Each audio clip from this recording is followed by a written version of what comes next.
15টা সুন্নত মুখস্থ রাখতে হবে। 1 নাম্বার সুন্নত, ফজরের সালাত জামাতে পড়তে হবে। 2 নামাজ মুনাফিকদের কাছে সবচেয়ে কঠিন, একটা হচ্ছে ফজরের নামাজ আর একটা এশার নামাজ। 2 নাম্বার সুন্নাহ হচ্ছে আসওয়াক, মেসওয়াক করা। মাতহারাতুন লিল ফাম মারদাতুন লিররাব, মেসওয়াক করলে দাঁত পরিষ্কার থাকে, আল্লাহ খুশি হয়ে যায়। বিশ্বনবী বলেছেন, যদি আমার উম্মতের জন্য কষ্ট না হতো প্রত্যেক নামাজের আগে মেসওয়াক করা আমি ফরজ করে দিতাম। সুবহানাল্লাহ। মেসওয়াক ছিল বিশ্বনবীর জীবনে শেষ আমল। এই মেসওয়াক করে বিশ্বনবী শেষ নিঃশ্বাস ত্যাগ করেছেন। বিশ্বনবী বলতেন, নি'মা সিওয়াকিয়া যাইতুন ফাইন্নাহু সিওয়াকি ওয়া সিওয়াকুল আমবিয়া মিন ক্বাবলি। যাইতুনের ডালের মেসওয়াক কতই না ভালো, কারণ এটা দিয়ে আমিও মেসওয়াক করি, আমার আগে সব নবীরাই যাইতুনের ডাল দিয়ে মেসওয়াক করেছে। সুবহানাল্লাহ। 3 নাম্বার হচ্ছে দুহুন, তেল মালিশ করবেন। বিশ্বনবী যাইতুনের তেল চুলে আর গায়ে দিতেন। বিশ্বনবী বলতেন, ওয়াদাহিনু ফাইন্না ফিত তাদহিনি বারাকাত। তেল খাও, তেল দাও, তেল মালিশ করো, তেলের ভেতরে আল্লাহ বরকত ঢুকাইয়া দিছে। সুবহানাল্লাহ। 4 নম্বরে আত্তিব, জুমার দিনে সুগন্ধি লাগিয়ে যাওয়া সুন্নাত। বিশ্বনবী বলতেন, এই দুনিয়ার 3টা জিনিস আমার কাছে সবচাইতে প্রিয়। হুব্বিবা ইলাইয়া মিন দুনিয়াকুম সালাস। 1 হচ্ছে আন-নিসা, নারীদেরকে আমি পছন্দ করি। 2 হচ্ছে আত্তিব, সুগন্ধি লাগাতে আমি পছন্দ করি। বিশ্বনবীর কেউ সুগন্ধি হাদিয়া দিছে, বিশ্বনবী নেয় নাই, এরকম কোন ঘটনা ঘটে নাই। আল্লাহু আকবার। আবার বিশ্বনবী বলতেন, আরবাউন মিন সুনানিল মুরসালিন। 4টা সুন্নাত সব নবীদের সুন্নাত। 1 নম্বরে আল হায়া, মানে লজ্জা। আরেক বর্ণনা এসেছে আল খিতান, মানে সুন্নাতে খাতনা, এটা সব নবীদের ছিল। আর সেওয়াক, সব নবীরা মেসওয়াক করেছেন। আত্তিব, সব নবীরা আতর লাগিয়েছেন। আর নিকাহ, সব নবীরা বিয়েও করেছেন। চিল্লায় পড়েন আল্লাহু আকবার। আল লিবাস আহসানা সিয়াব, সুন্দর জামা পড়া। নট নেসেসারি যে নতুন জামা হতে হবে, পুরাতন জামাও ধুয়ে আয়রন করে পড়লে একটা সৌন্দর্য আছে না নাই? ইন্নাল্লাহা জামিল ওয়া ইউহিব্বুল জামাল। আল্লাহ নিজে সুন্দর, সৌন্দর্যকে আল্লাহ পছন্দ করেন। এরপরে ইকসারুস সালাহ আলান নবী, বিশ্বনবীর উপর বেশি বেশি দুরূদ পড়া। বিশ্বনবী বলতেন, জুমার দিন শ্রেষ্ঠ দিন, এই দিন আমার উপর বেশি বেশি দুরূদ পড়ো। ফাইন্না সালাতাকুম মা'রুদাতুন আলাইয়া, কেননা তোমরা যে আমার উপর দুরূদ পড়ো, আমি মরে যাওয়ার পরে এই দুরূদগুলো কে পাঠিয়েছে তার নাম, তার বাবার নাম সহ ফেরেশতারা আমার কবরে দিয়ে আসে। সুবহানাল্লাহ।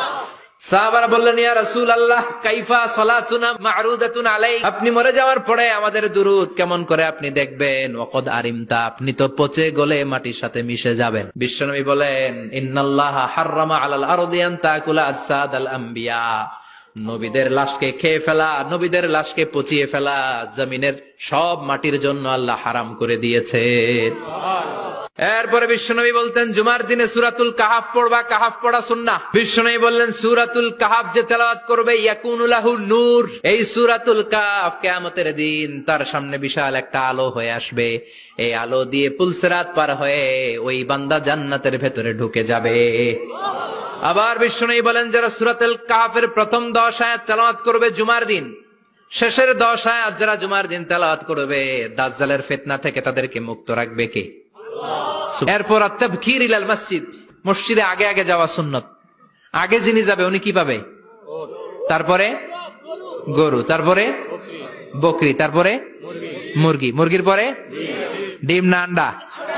আন্ডা। আল মাশিউ আলাল ইকদাম, বিশ্বনবী বললেন, হেঁটে হেঁটে জুমার নামাজে যাওয়া সুন্নাহ। প্রতি কদমে কদমে আমলনামায় সওয়াব দিয়ে দিবে কে? এরপরে বিশ্বনবী বললেন, আদামু তাখাত্তি রিকাবান নাস, মানুষের ঘাড় ডিঙ্গিয়ে সামনে না যাওয়া সুন্নাহ। অনেকে জুমার দিন আসে সবার শেষে বসতে চায় সামনে, এরকম ডাকাইত আছে না নাই? বিশ্বনবী জুমার খুতবা দিচ্ছেন, হঠাৎ এক সাহাবী সব সাহাবীর ঘাড় ডিঙ্গিয়ে ডিঙ্গিয়ে সামনে আসতেছে বুলেটের মতো। বিশ্বনবী বললেন, থামো, এজেলেস, বসো মিয়া। ফাকাদ আযাইতা ওয়া আনাইতা, আসছো দেরি করে আবার মুসল্লিদেরকে কষ্ট দিচ্ছ। যেখানে জায়গা পাবেন ওইখানে বসবেন, মানুষের ঘাড় ডিঙ্গিয়ে সামনের কাতারে যাওয়া এটা ঠিক না। এরপরে বিশ্বনবী বললেন, দুখুলুল মসজিদে রাকাতাইন, জুমার নামাজের দিন মসজিদে ঢোকার পরে 2 রাকাত পড়া সুন্নত। কয় রাকাত? 2 রাকাত। এরপরে বিশ্বনবী বললেন, ইনসাত, চুপ থেকে খুতবা শুনবা। তাহলে জুমার নামাজে কথা বলা যাবে না, কেউ কথা বললে চুপ করো, এই কথাটাও বলতে বিশ্বনবী নিষেধ করেছেন। চিল্লায় বলেন ঠিক কিনা? এরপরে মজার একটা কথা বিশ্বনবী বলেছেন, জুমার নামাজ পড়তে যে যদি কারো ঘুম আসে, জায়গা চেঞ্জ করে বসো। পুরো মসজিদের ডানে বায়ে রহমতে ঠাসা, খালি ঘুম আর ঘুম, আছে না নাই? ঘুম আসলে কি করবেন? উঠে যাবেন, উঠে জায়গা চেঞ্জ করবেন, পানির ঝাপটা দিবেন, ঘুম দূর করে দিবে কে? তারপরে বিশ্বনবী বললেন, জুমার দিন দোয়া করলে কবুল হয়। এটা কখন? অনেক ইখতিলাফ আছে, বেশিরভাগ মুহাদ্দিসিন বলেছেন জুমার দিন আসরের নামাজের পর থেকে মাগরিবের আগ পর্যন্ত, বিশেষ করে মাগরিবের আগের আধা ঘন্টা, এই সময় আল্লাহর কাছে বান্দা যদি কিছু চায়, এই দোয়া আল্লাহ ফিরিয়ে দেয়। না। এই 15টা সুন্নাত আমল করা যাবে তো? সবাই রাজি?